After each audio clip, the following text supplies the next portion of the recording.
So hello YouTube, hello Twitch, welcome back to yet another guide, followed by the USSR with the big battleship Kremlin. This ship is all about survivability, tankiness, and medium to close range combat. Basically, I said it already in my I teased it in my Montana how to play guides. I think this line, the Soviet battleship line and the American BB lines are the best ones to start. Simply because the American BB line is teaching you how to aim, because the shells are rather slow, and the Soviet line will teach you how to angle, because if you don't angle in these ships, you die instantly. Or you get punished super easily because you have high exposed citadels, which are very vulnerable. Now, Kremlin is kind of an exception here, because the ship is has so much armor on it that you can get away a lot of times with broadsides, because the people just don't have the pen at longer ranges. This only comes in for Kremlin though. All the other BBs on the lowers, like Vladivostok, Ismail and so on, they are fairly easy to citadel, and they will teach you pretty much to angle. And by then, by the time you've learned it, with Kremlin you get rewarded with a ship that's really tanky once it's angled.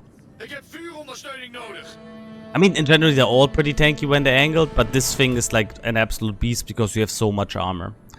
So what makes Kremlin special besides the armor? You have the highest HP pool on tier 10, if I'm not wrong. I think it's higher than GK. You have guns, or you have with the Soviet line, you have guns that reward medium to close range combat, because you get an additional buff on the dispersion the closer you are.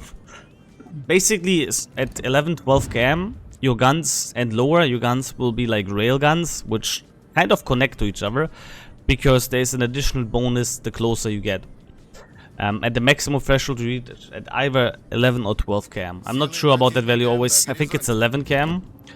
But yeah, you don't get that bonus on longer ranges, so you will notice that on longer ranges the ship is not that consistent, but it's still okay-ish. It's not that bad.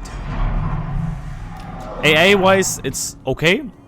It's not necessarily a bad ship. They actually just fixed a few patches ago that the AA mounts are instantly destroyed. For those of you who don't know, back in the day Kremlin was not only nerfed in the shell department, it was also nerfed with the weakest survivability on AA mounts, which means when for example a Conqueror shot you once with HE in the middle, you lost like 80% instantly of your AA, which was, yeah, let's call it rather questionable. They finally reverted that change though, so your AA should survive a few hits. Yeah, turret traverse is pretty good as well. If you look at my captain, for example, I don't take the turret traverse mod because you legit don't need it. Got a submarine in front of here. But yeah, basically how you want to play it. You want to play the ship aggressive if you have the opportunity to it, because you can be that one brick. Can we slow down here? Yeah, you're gonna be that one brick that is really hard to deal with unless you're getting fully torpedoed or punished in the broadside. You also have a fairly decent torpedo belt. You have also a fairly decent torpedo belt. And overall, as you can see, now the shell pattern already gets better at these ranges.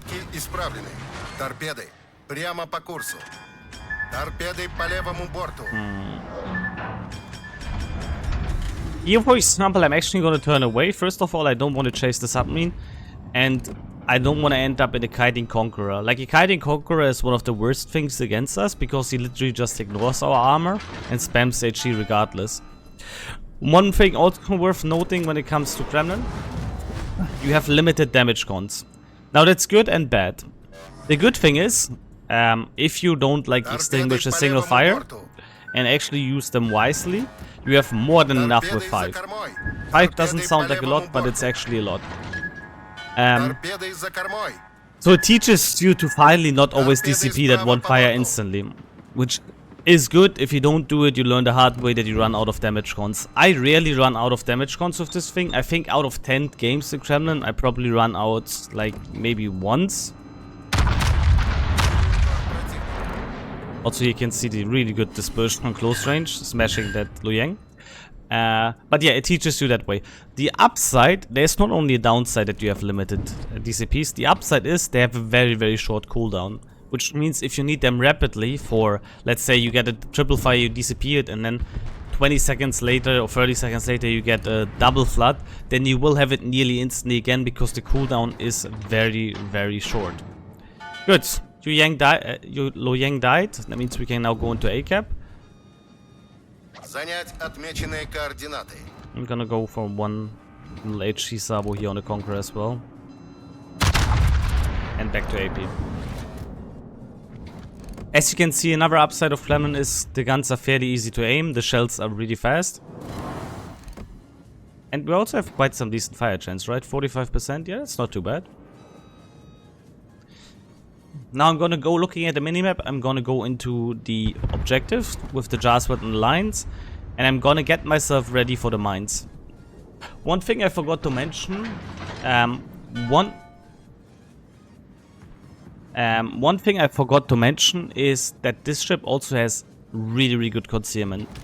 13.4 is one of the best concealment values on tier 10, which is kind of hilarious considering this is one of the most chunky BBs. And yeah, you can utilize that also to surprise sometimes some people. Okay, we were spotted, but we're not spotted, so the submarine either is behind an island or he went down on deep water. Or we're spotted again. Gotta wait with the Conqueror to show full broadside here. He's lifting the citadel. That looks like a decent salvo. Keep turning, please. Keep turning, man. How much? 13k.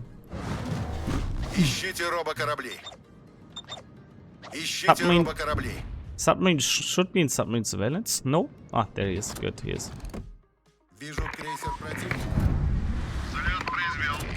Good. That submarine is gonna get smashed now.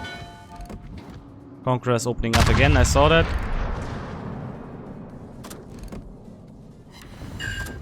Very nice.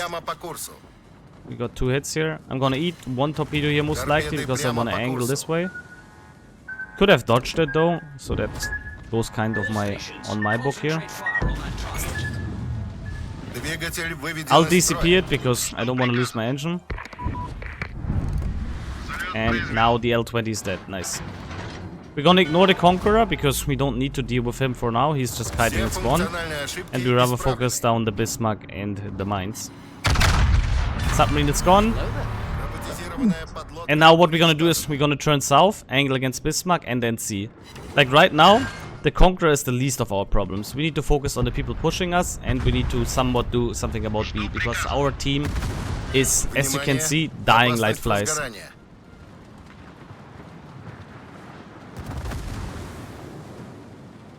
We have 457mm guns, that means we have 30mm overmatch, which in fact also means mines cannot angle against us. And we're gonna utilize that just now to overmatch him.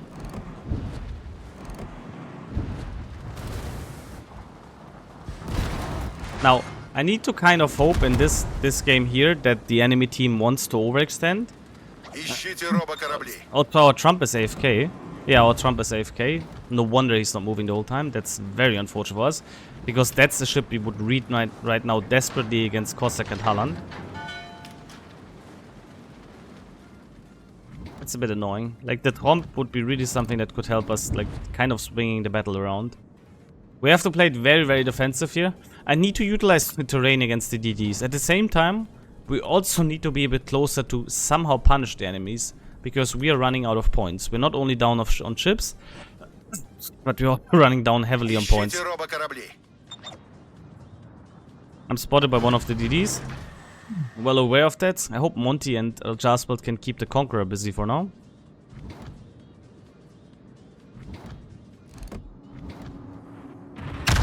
But yeah.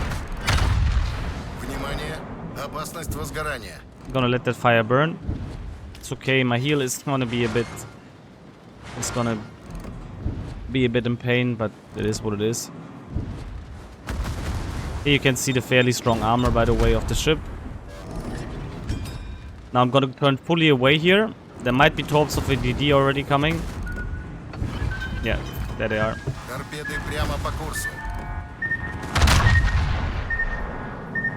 gonna eat one here. Oh wow. Все Well, that was very unlucky, I would say. Группировка противника на пороге торжества. Is that enough anger? We will get punished?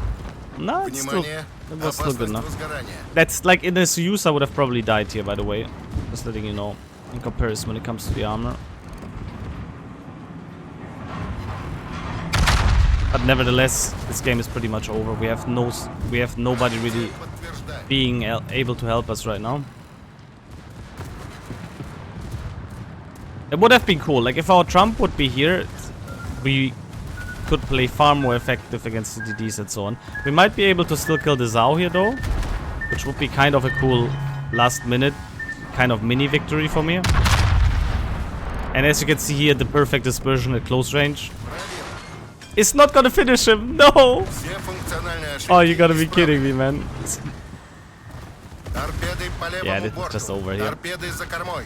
Торпеды прямо по курсу. I love that the Trump just was AFK here. Like tier 10 DD we would have needed desperately here. Nah, bro. I'm just sitting here. Flugmeister, unfortunate, man. We would have really needed you here. He could have at least helped me keeping the DDs a bit busy, so we could have played it a bit more defensive and not worrying too much about torpedoes. But yeah, you could see here how good the dispersion is in close range and how you can punish people. Now, Zhao got a bit lucky away, unfortunately. But we still smashed him pretty hard. Game is over though. Trump, yeah, what can I say? A bit unlucky. And then we collapsed too fast on the second line. Here we actually did, on the beginning, here we did actually a pretty decent job. We killed the submarine quite early. The Conqueror player was doing it right of the enemy team, keep kiting away after they had the cap for quite a long time.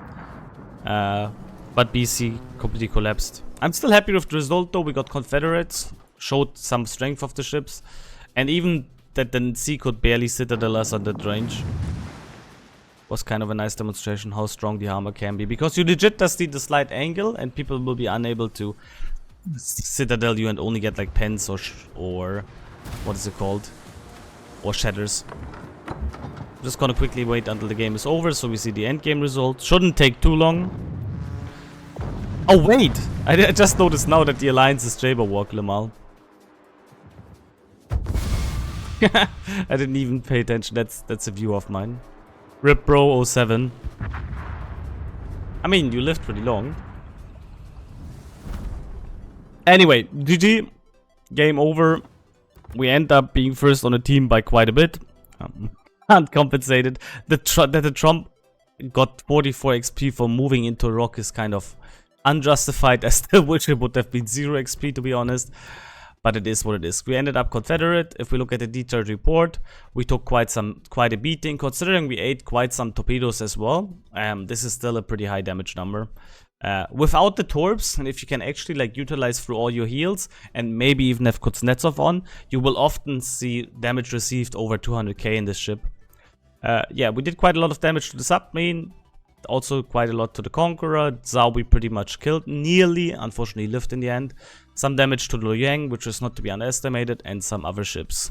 So, thank you for watching. Be sure to like, comment, subscribe. That's Kremlin for you. Again, Montana and Kremlin line are also very good for starting. I will do a separate video about which lines I would do for starting for a new player. But they're pretty decent choices. Thank you for watching. Be sure to like, comment, and subscribe. Your Trendlers, and out.